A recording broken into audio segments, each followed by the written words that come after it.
बिस्मिल्लाहिर्रहमानिर्रहीम। अस्सलामु अलैकुम वरहमतुल्लाह। आज का हमारा टॉपिक 26वें पारे का खुलासा है। इसमें कुल 6 हिस्से हैं। सबसे पहले सूरह अहकाफ मुकम्मल है, सूरह मुहम्मद मुकम्मल है, सूरह फ़तह मुकम्मल है, सूरतुल हुजरात मुकम्मल है, सूरह क़ाफ मुकम्मल है और सूरह ज़ारियात का इब्तिदाई हिस्सा मौजूद है।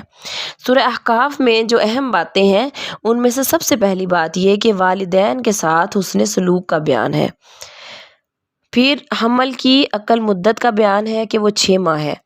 तीसरे नंबर पे कौम आद की शरारत और उन पर आने वाले अजाब का तज़किरा है कि उन पर ऐसी हवा चली कि उसने सबको तहबाला कर दिया। चौथे नंबर पे जिन्नों के ईमान लाने और अपनी कौम में दाई की हैसियत से काम करने का बयान है। सूरह अहकाफ के बाद सूरह मुहम्मद जो है उसका ज़िक्र है और सूरह मुहम्मद में बहुत सी बातें हैं, जिनमें से सबसे पहले तो जन्नत की मिसाल दी गई है। जन्नत की मिसाल बयान की गई है कि इसमें ऐसी नहर है कि जिसका पानी गदला नहीं होता, दूध की नहर कि जिसका रंग नहीं बदलता, शराब की नहर खालिस शहद की नहर है और हर किस्म के फल वगैरह उसमें मौजूद हैं। फिर आदमी जब माल पा जाता है, ये सरदारी और मनसब का मालिक हो जाता है तो रिश्ते को नहीं निभाता। तो अल्लाह ताला ने इसका ज़िक्र भी सूरह मुहम्मद में किया है कि इंसान की फ़ितरत ये है कि जब इंसान के पास माल आ जाता है, ये सरदारी आ जाती है तो वो रिश्तेदारों को भूल जाता है। तीसरे नंबर पे ये कि अल्लाह और उसके रसूल की मुखालफत आमाल की बर्बादी का ज़रिया है कि अगर हम कभी भी अल्लाह और उसके रसूल की मुखालफत किसी भी मामले में करेंगे तो हम अपना ही नुकसान करेंगे। इसमें ना तो अल्लाह का नुकसान है और ना ही उसके रसूल का कोई नुकसान है।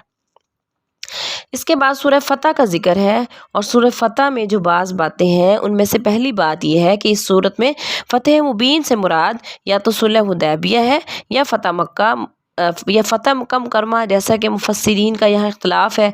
बाज़ जो हैं वो कहते हैं कि सुलह हुदैबिया को अल्लाह ताला ने फ़तह मुबीन कहा है और बाज़ कहते हैं कि फ़तह मक्का मुकरमा को अल्लाह तबारक ताला ने फ़तह मुबीन से ज़िक्र किया है। दूसरे नंबर पे नबी करीम सल्लल्लाहु अलैहि वसल्लम पर ईमान लाने और आपकी ताज़ीम और तौक़ीर और मदद करने का बयान है। तीसरे नंबर पे सुलह हुदैबिया के बाज़ हालात का बयान है और नबी करीम सल्लल्लाहु अलैहि वसल्लम के ख्वाब का तज़किरा है कि आप मस्जिद हराम की ज़ियारत करेंगे।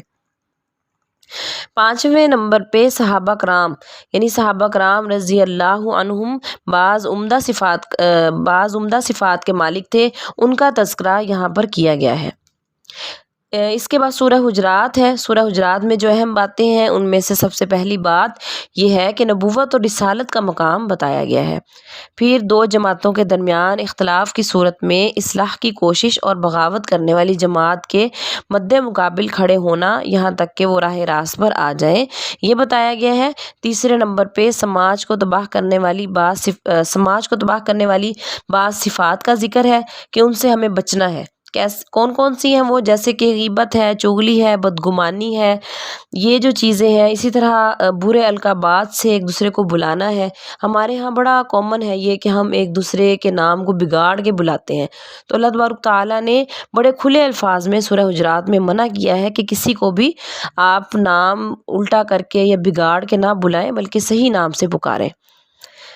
इसके बाद सूरह क़ाफ की चंद बातें हैं। सूरह क़ाफ की चंद बातें ये हैं कि क़यामत का बयान कि मरने के बाद दोबारा ज़िंदा किया जाएगा।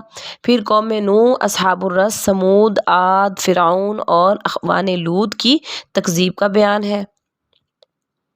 तीसरे नंबर पे जहन्नम की कुशादगी और जन्नत की कुर्बत का तज़किरा है और चौथे नंबर पे आखिरत के मैदान में किस तरह लाए जाएंगे और मुशरिकीन को कैसे अज़ाब शदीद में डाला जाएगा, इसका बयान है कि अल्लाह ताला हमें कैसे इकट्ठा करेंगे, कैसे हमें अपने पास बुलाएंगे, कैसे हमारा हिसाब किताब करेंगे। इन सारी चीज़ों का ज़िक्र यहाँ पर किया गया है। और उसके बाद सूरह ज़ारियात का इब्तदाई हिस्सा बताया गया है। सूरह ज़ारियात का जो इब्तदाई हिस्सा यहाँ पे मौजूद है उसमें जो सबसे पहली बात है वो ये है कि हिसाब किताब होकर रहेगा, इससे हम भाग नहीं सकते, बिल्कुल भी नहीं हम भाग सकते। हम सबका हिसाब किताब होना है और अल्लाह जिसको चाहे माफ़ कर दे बग़ैर हिसाब किताब के, जन्नत में भेज दे, उसका तो फिर उसकी तो बात ही कुछ और है, लेकिन हिसाब किताब होकर रहेगा। दूसरा नंबर पे मुत्तकियों के बाज़ सिफ़ात का बयान है कि वो रात में बहुत कम सोते हैं और इस्तिग़फ़ार करते हैं और अपने मालों में साइल और महरूम का हक़ फरामोश فراموش نہیں کرتے۔ اور تیسرے نمبر پہ ابراہیم علیہ السلام کے پاس مہمانوں کے آنے اور ان کی ضیافت کا تذکرہ ہے، کیونکہ حضرت ابراہیم علیہ السلام کی صفت ہے کہ وہ بہت مہمان نواز تھے، جب بھی کھانا کھاتے تو اپنے ساتھ کسی کو ضرور کھانا کھلاتے تھے۔ تو یہ جو صفت ہے اللہ تبارک تعالیٰ نے اس کا تذکرہ یہاں پہ کیا ہے۔ اللہ تعالیٰ سے دعا ہے کہ اللہ تعالیٰ ہمیں اس کی صحیح سمجھ کی توفیق عطا فرمائیں۔ وآخر دعوانا ان الحمد للہ رب العالمین۔